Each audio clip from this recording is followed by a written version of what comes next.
Hi everybody, today we will talk about quantum physics, a very interesting topic that represents the most controversial scientific theory in the entire history of science. First, let's try to understand what impact this theory has had on society. If you compare the state of technology at the beginning and at the end of the 20th century, a huge leap catches your eye.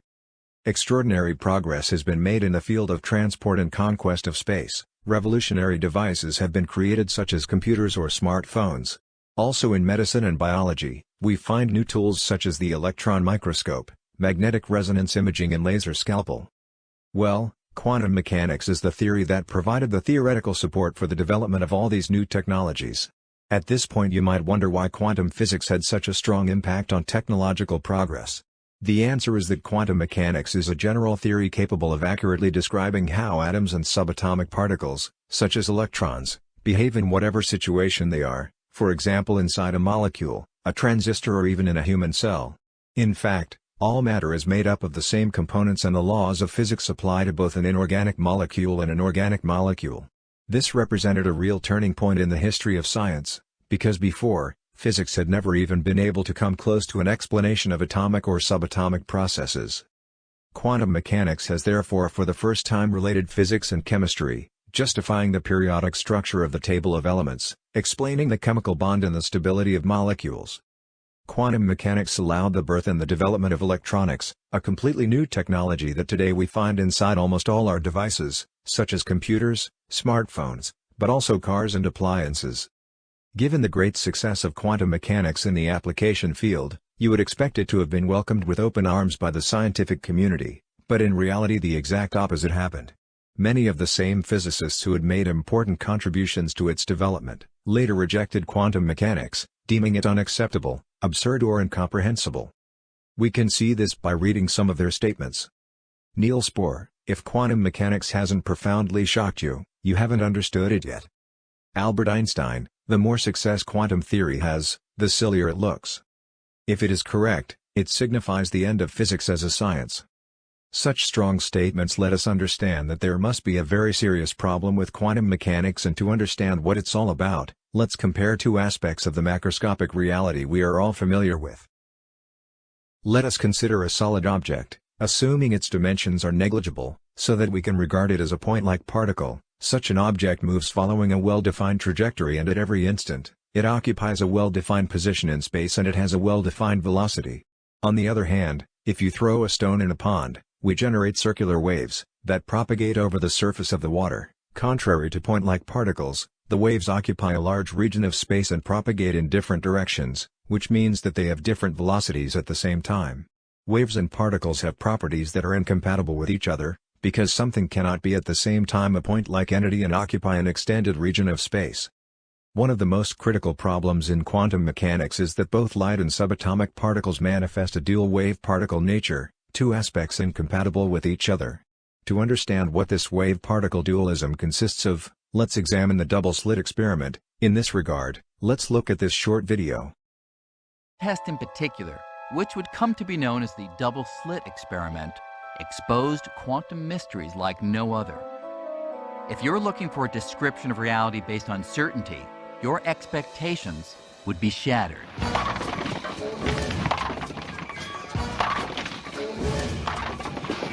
We can get a pretty good feel for the double slit experiment and how dramatically it alters our picture of reality by carrying out a similar experiment, not on the scale of tiny particles, but on the scale of more ordinary objects, like those you'd find here in a bowling alley. But first, I need to make a couple of adjustments to the lane.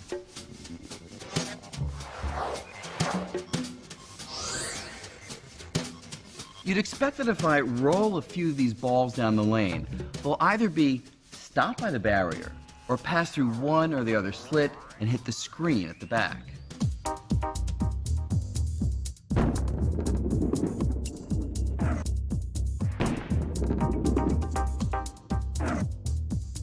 And in fact, that's just what happens.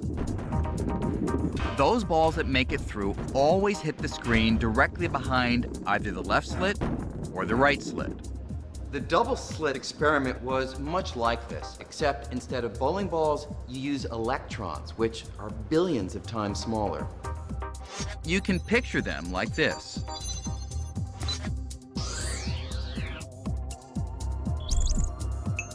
Let's see what happens if I throw a bunch of these balls. When electrons are hurled at the two slits, something very different happens on the other side. Instead of hitting just two areas, the electrons land all over the detector screen, creating a pattern of stripes, including some right between the two slits, the very place you'd think would be blocked. So, what's going on? Well, to physicists, even in the 1920s, this pattern could mean only one thing: waves. Waves do all kinds of interesting things, things that bowling balls would never do. They can split. They can combine. If I sent a wave of water through the double slits, it would split in two, and then the two sets of waves would intersect. Their peaks and valleys would combine, getting bigger in some places, smaller in others, and sometimes they'd cancel each other out.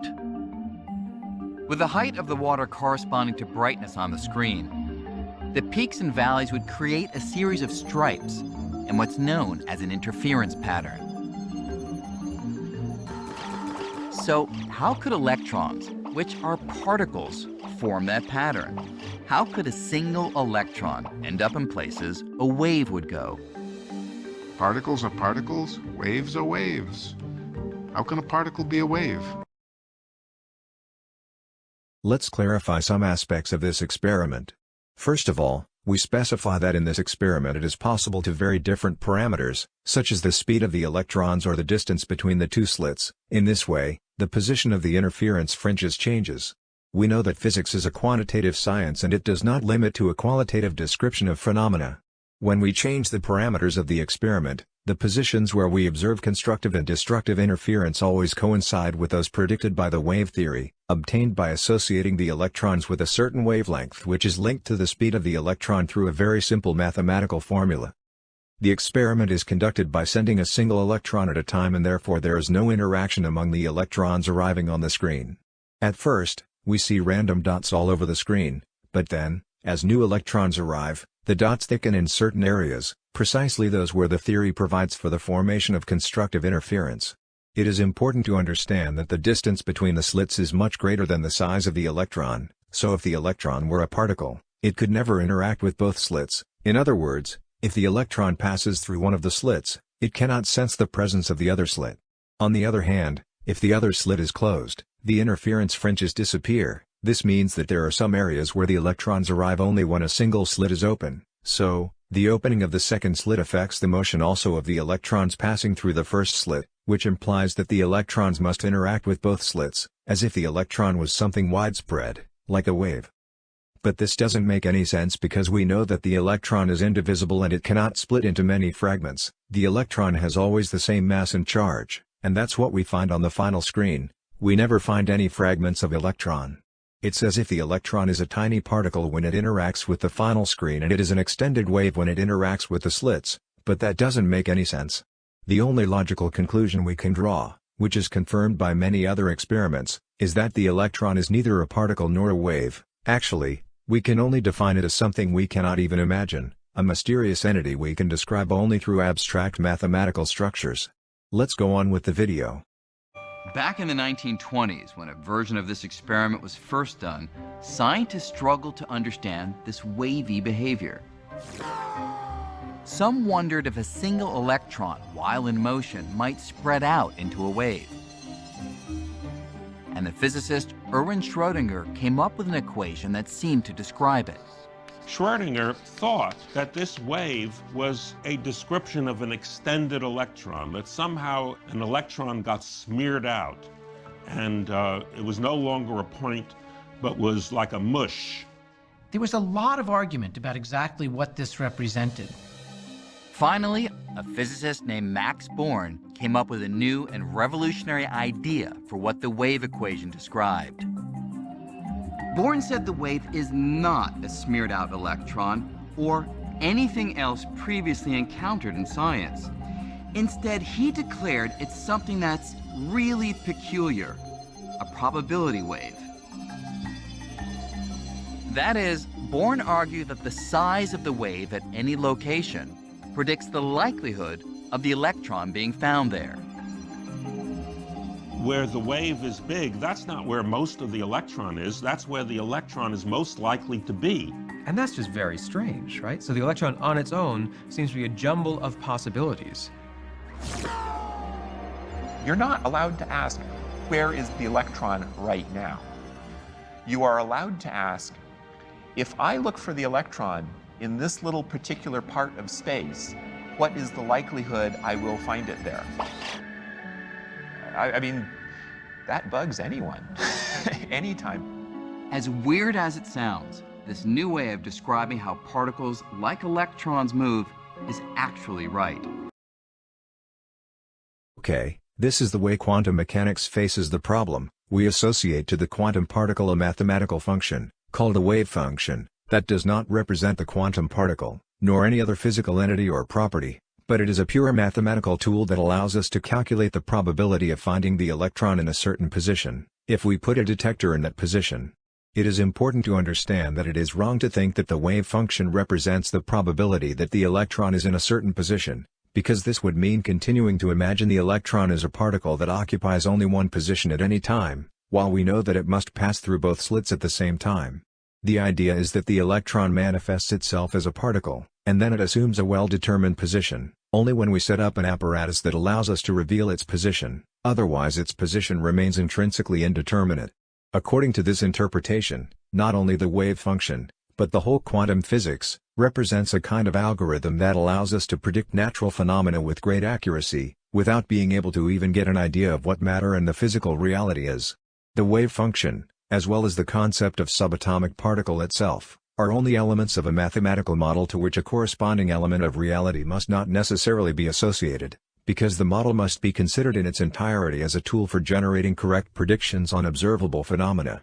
Let's go on with the video. When I throw a single electron, I can never predict where it will land. But if I use Schrodinger's equation to find the electron's probability wave, I can predict with great certainty that if I throw enough electrons, then say 33.1% would end up here, 7.9% would end up there, and so on. These kinds of predictions have been confirmed again and again by experiments. And so the equations of quantum mechanics turn out to be amazingly accurate and precise, so long as you can accept that it's all about probability.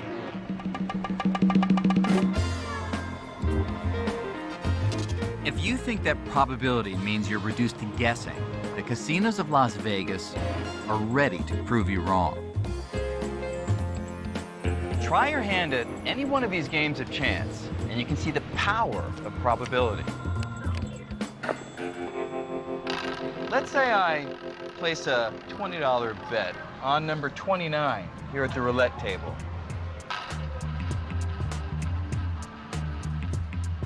The house doesn't know whether I'll win on this spin, or the next, or the next. 1. But it does know the probability that I'll win. In this game, it's 1 in 38. 21.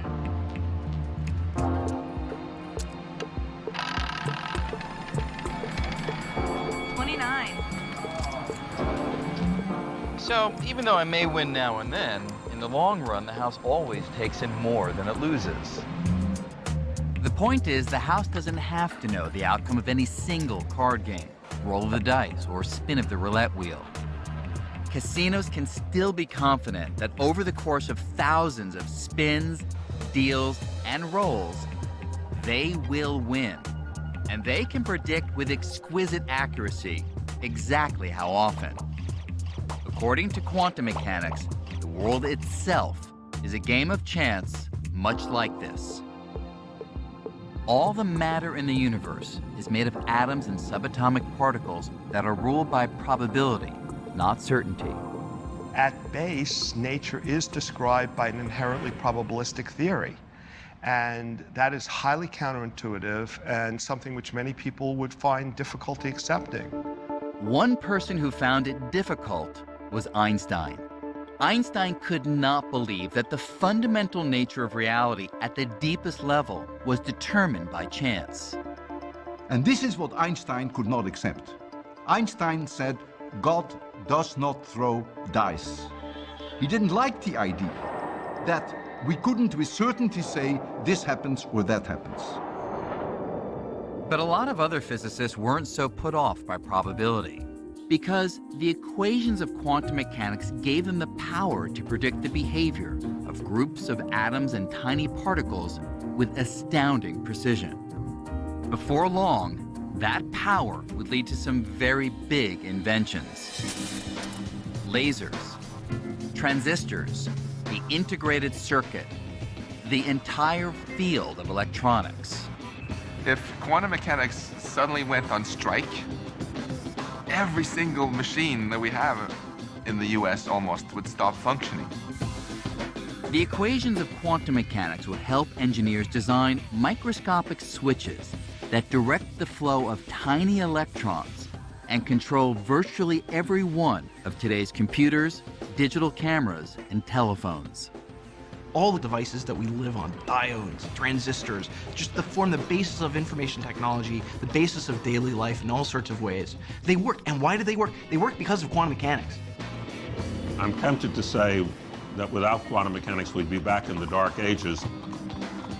I guess more accurately, without quantum mechanics, we'd be back in the 19th century. Steam engines, telegraph signals. Quantum mechanics is the most successful theory that we physicists have ever discovered. And yet we're still arguing about what it means, what it tells us about the nature of reality. In spite of all its triumphs, quantum mechanics remains deeply mysterious. It makes all this stuff run, but we still haven't answered basic questions raised by Albert Einstein all the way back in the 1920s and 30s. Questions involving probability and measurement, the act of observation. For Niels Bohr, measurement changes everything. He believed that before you measured or observed a particle, its characteristics were uncertain.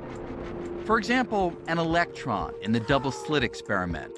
Before the detector at the back pinpoints its location, it could be almost anywhere with a whole range of possibilities, until the moment you observe it. And only at that point will the location's uncertainty disappear. According to Bohr's approach to quantum mechanics, when you measure a particle, the act of measurement forces the particle to relinquish all of the possible places it could have been and select one definite location where you find it. The act of measurement is what forces the particle to make that choice. Niels Bohr accepted that the nature of reality was inherently fuzzy, but not Einstein. He believed in certainty, not just when something is measured or looked at, but all the time.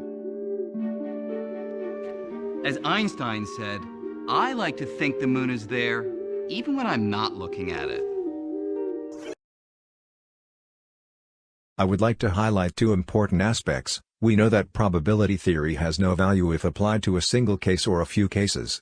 However, when the number of cases is very high, the probability theory provides very accurate predictions. In the case of quantum mechanics, the number of cases is always very high, since there are always an extremely high number of atoms in a macroscopic portion of matter. Therefore, the laws of quantum mechanics provide very accurate predictions, even if they have a probabilistic nature. The second aspect is a peculiarity of quantum physics. It's the idea that physical properties in general, not only position, but every property, such as speed or energy, assume a determined value only when they are measured, while they are inherently indeterminate prior to measurement. This kind of indeterminacy is intrinsic, in the sense that it is not due to the quantum particle having a position or a velocity and we simply do not know them. Quantum particles can be in states in which they have neither a determined position nor velocity. In such states they do not behave like particles at all, and it is therefore wrong to imagine them as particles. So, The only correct answer to the question, is matter made of particles or waves? Is that matter is made neither of particles nor of waves. Quantum mechanics describes matter as a set of quanta, an enigmatic word indicating something that we cannot even imagine and that we can describe only through mathematical structures. The concepts of particle and wave are two analogies often used to describe the microscopic reality, even if we know that they provide a distorted and fundamentally wrong picture of reality. We can try to imagine how a quantum would behave in a macroscopic situation with the following example. Let's suppose we throw a baseball. As soon as the ball leaves our hand, it vanishes, and when we try to grab it again, groping in the void, either we do not grab anything, or it materializes in our hand in one piece. At this point it is natural to wonder why macroscopic objects never behave in that way, since macroscopic objects are described by physics as aggregates of quanta. In other words, why do the laws of quantum physics only apply to subatomic particles, and not to macroscopic objects? Well, the correct answer is that the laws of quantum physics also apply to macroscopic objects, but in their case, the quantum effects are so small that they cannot be observed. In the next lesson, we will explain the reason why the effects of quantum mechanics, in most macroscopic situations, are not observable. We conclude this lesson by reading the statements of some of the founders of quantum mechanics. Niels Bohr. Everything we call real is made of things that cannot be regarded as real. Isolated material particles are abstractions, their properties being definable and observable only through their interaction with other systems. Erwin Schrödinger. A careful analysis of the process of observation in atomic physics has shown that the subatomic particles have no meaning as isolated entities, but can only be understood as interconnections between the preparation of an experiment and the subsequent measurement. Werner Heisenberg. The smallest units of matter are not physical objects in the ordinary sense, they are forms, ideas which can be expressed unambiguously only in mathematical language. The atoms or elementary particles themselves are not real. They form a world of potentialities or possibilities rather than one of things or facts. The ontology of materialism rested upon the illusion that the kind of existence, the direct actuality of the world around us, can be extrapolated into the atomic range. This extrapolation is impossible, however. Atoms are not things. These are sobering statements. Subatomic particles are abstractions in the sense that they are only elements of a mathematical model, and it is the model as a whole that provides correct predictions on observable phenomena. In fact, we can never directly observe an isolated electron, just as we cannot observe any other subatomic particle. Subatomic particles are actually abstract concepts, and when we try to imagine them as concrete and real objects, we construct a wrong picture of reality, incompatible with the phenomena we observe. If the electron existed, it should be a practically point-like particle and, at the same time, be in many different and distant positions, which is absurd. With quantum mechanics we are forced to abandon the common idea of associating each element of the mathematical model with a corresponding element of reality, and this is certainly difficult to accept. Some physicists are at ease in this situation because they believe that the phenomena we observe in nature are precisely the realization of the mathematical models with which God conceived the universe. Studying the universe, we do nothing but rediscover these models, and therefore it makes no sense to try to imagine something concrete in addition to these models, simply because beyond these models there is only the mind of God who conceived them. In conclusion, we can say that physics does not explain what reality is, but through physics we have discovered that some specific mathematical structures mirror the physical reality with extraordinary accuracy, and that such abstract mathematical structures reveal some not evident and counterintuitive aspects of reality. On the other hand, physics clearly explain what material reality is not. In fact, now we know that the microscopic reality is not a miniature version of the macroscopic reality and that the properties of macroscopic objects cannot be attributed to what we call subatomic particles. Actually, microscopic reality surpasses the capabilities of our imagination, as we cannot even imagine what it may be and we can only describe it through abstract mathematical structures. In the next lesson, we will better understand the meaning of the wave function, and how the wave function is used by physicists to describe a physical system. We will also analyze in great detail the intrinsic indeterminacy of a quantum system, which is usually expressed through Heisenberg's uncertainty principle.